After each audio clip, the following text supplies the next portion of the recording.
My name is Kathy, a 40-year-old office worker specializing in clerical work. I live with my husband, Bob, who is 3 years my senior and also works at the same company.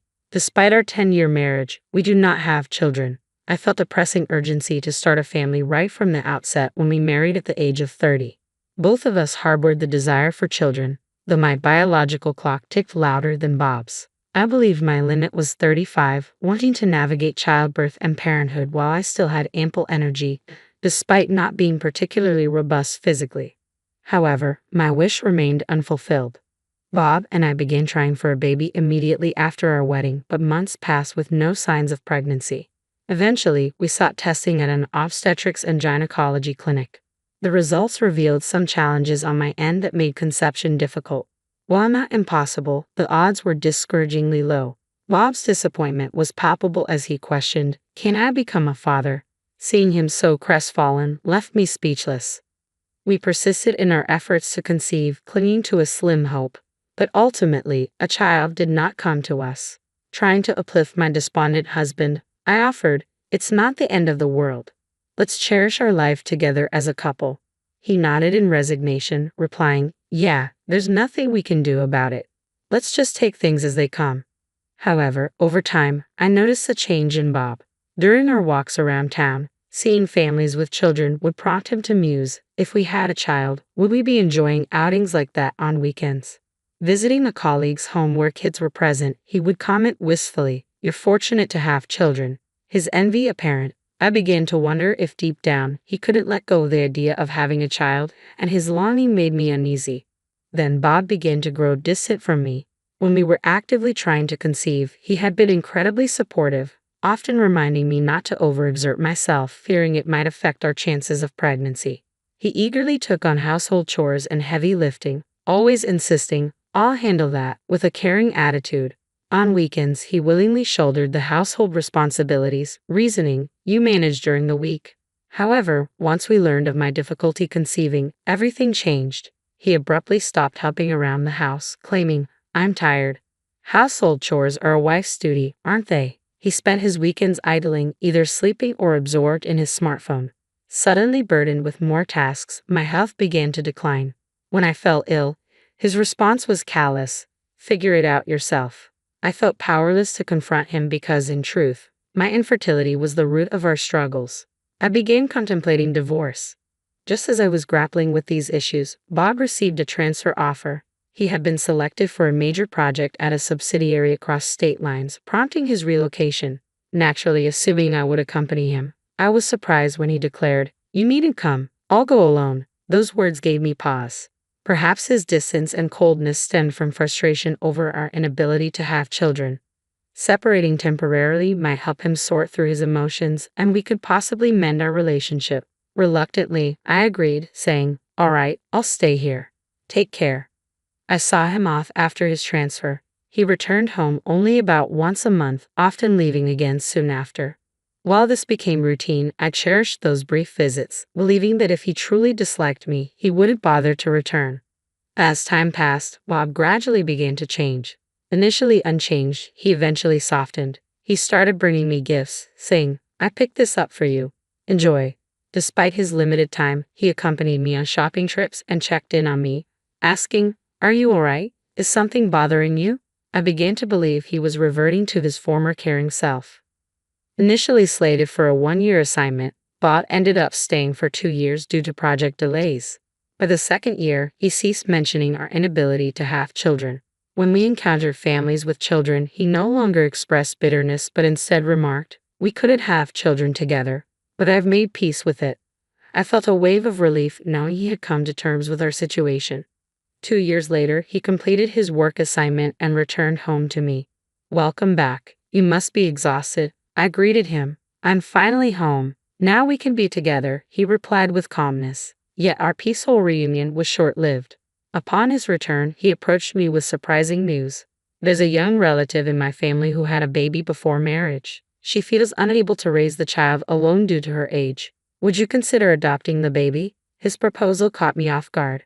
"What's going on?" I asked in bewilderment. He explained, "Since we couldn't have our own child, I thought adopting this baby and raising it as our own could be a solution. Overwhelmed by this sudden request, I asked for time to think. But doubts nagged at me. We had little contact with his family, exchanging Christmas cards once a year. Without a wedding ceremony, I knew little of his relatives. Reluctant to adopt a child from mere strangers, I requested, could I meet the child's parents? I'd like to understand their situation better. He adamantly refused, asking, why does it matter who they are? Why this sudden interest? Sensing his defensiveness, I insisted on knowing more about the child's background and the father's whereabouts. He grew defensive, snapping, the father abandoned them. Okay, stop prying into their lives. It's about helping a child in need. His reaction unsettled me. Then he exploded, enough. If you won't agree to this, it's over between us. Leave right now. In his outbursts, I sensed his true motive. He prioritized having a child at any cost, disregarding my feelings entirely. It was clear where I stood in his priorities, and I realized I had reached my breaking point. Okay, I'll gather my things and go, I stated calmly. Swiftly, I packed my belongings and left our home that very day. With nowhere else to go, I sought refuge in a motel near the train station. The divorce proceedings with my husband proceeded smoothly. We resolved everything through our respective lawyers to prevent any conflicts, settling matters like alimony, property division, and other issues without incident. Feeling uncomfortable working at the same company as him, I made the decision to resign and secured a new job elsewhere. With proficiency in computer skills and administrative assistant certifications, I secured a position at a small law firm. Adjusting to my new workplace took some time, but I soon settled into a routine and found peace in my daily life.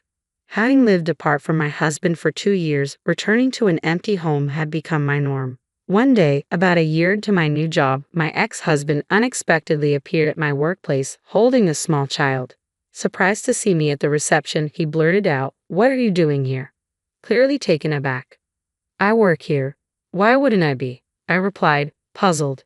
His face strained of color. Curious about the child he held, I guided him to meet with my supervising attorney, where a startling revelation unfolded. "Sir, I've had doubts since this child was born a year ago. I don't believe he's biologically mine," he confessed.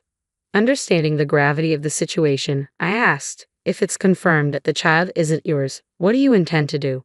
"I'll seek a divorce from my wife," he asserted. Legally, paternity disputes typically need to be raised within a year of the child's birth. Even if a DNA test proves the child isn't yours, you may still be obligated to pay child support, the attorney explained calmly. "What? That's absurd," he exclaimed. "It's a legal reality supported by Supreme Court precedents," the attorney affirmed. As a clerk, I diligently recorded their conversation, and during my work, a realization dawned on me. My ex-husband had cheated during our marriage and fathered a child from that affair. Judging by the child's age and the timeline, it was evident the child was conceived around a year after he returned from a business trip. His uncharacteristic kindness towards me since that time suddenly made sense. I suspected it was guilt-driven. It seemed his current wife was a younger colleague from his workplace. Each time he spoke, his gaze towards me betrayed a hint of pallor, understandably so, as his former wife, with whom he attempted to leave for the child born of his affair, was now right before him. In the end, he conceded, "Fine, I'll undergo a DNA test first and then reconsider." With those words, he left, visibly crestfallen. Later that day, I confided in my lawyer, Mr. Williams, about the return of my ex-husband and our past divorce. Mr. Williams seemed taken aback and inquired, "Did you know you can claim alimony due to infidelity within 2 years of discovery? What are your intentions?" "Absolutely, I want to pursue it. I intend to claim it from both my ex-husband and his mistress," I affirmed. "Then let's initiate the process immediately. Thank you for your trust," Mr. Williams responded. Subsequently, through Mr. Williams, I pursued alimony claims against both my ex-husband and his current wife, formerly his mistress, ensuring they couldn't evade their financial responsibilities. I directed the claims not only to their residence but also to their workplaces and his in-laws' address. Soon after, I received a call from my ex-husband. "What's this claim about?" he demanded. "It's an alimony claim based on your infidelity. We're already divorced, but that doesn't exempt you from financial obligations," I asserted firmly. "That's incorrect. You can claim alimony for infidelity within 2 years of its discovery. We finalized our divorce a year ago, and your infidelity has only recently come to light," so the falls well within the claim period. At that moment, a woman's voice I didn't recognize intervened and took over the phone. Hello? What's this claim about? She demanded. Caught off guard by her sudden confrontation, I asked cautiously, who am I speaking with? I'm his wife. Withdraw at least my part of this claim, she insisted firmly. But claiming alimony is a natural step after being betrayed, I countered. Listen, he told me he was single. I believed him and started a relationship. I had no idea he was married at the time, she argued defensively. That doesn't change the fact that you had an affair with my husband, I retorted. I'm demanding $20,000 from each of you. Our child will need financial support as they grow, she insisted. We can't afford such a large amount of $40,000. I responded. That's not my concern. You both work and he holds a decently high position, so I don't see a financial issue, she shot back. Because of your claim, he's been demoted and had his pay reduced. I've also been downgraded to part-time, causing a drop in our income. We simply can't manage to pay such a sum, I exclaimed, my voice rising with frustration. Then ask your parents to cover it. I won't back down. I absolutely won't pay, she insisted firmly. Amidst her raised voice, he returned to the phone. I understand the financial strain this claim may cause, but I cannot withdraw it, I asserted firmly. By the way, let me share something significant while we're on this topic, I continued. What is it? He asked with evident curiosity. Do you recall we underwent fertility testing a few years ago? I queried. Yes, I remember. It revealed I had an issue, but you also had a problem, he recalled. You might find this surprising, but the test results actually indicated that both of us had fertility issues, I revealed calmly. You're joking, right? He responded incredulously. It's true. Although I had a known issue, the results showed you had one too. I chose not to disclose this to spare you at the time, but I still have the test report. Would you like me to send it to you? I offered sincerely. No, that can't be true. It's impossible, he protested, clearly taken aback. The doctor explained that both of us faced challenges, not just me. When you heard about my issue, you left the office abruptly before hearing the full details, I clarified. That's a lie. It must be a lie, he muttered, evidently overwhelmed. In reality, the doctor confirmed there were significant challenges on both our sides. I had intended to keep this to myself, but I see no reason to hide it now, I concluded firmly. I told him, let's leave it there. I'm busy, and hung up the phone. Afterwards, I successfully secured a total of $20,000 from each of them for emotional distress. $40,000 in total. She refused to pay, leaving Bob to shoulder the entire burden. Later on, Bob did arrange for a DNA test for the child, confirming his fears that the child wasn't his. It seemed he contemplated divorcing his wife, but with impending child support and emotional distress payments, he felt compelled to remain in the strained marriage with his former affair partner. Financial constraints due to his demotion further tied his hands. I learned from him during his visit to pay the compensation that he hoped I would raise the child with his strong-willed affair partner. He confided that if he had custody, he planned to use it as an excuse to end their relationship. Recently, tensions have escalated in his household and work has become difficult amidst judgment from colleagues about their adulterous reputation.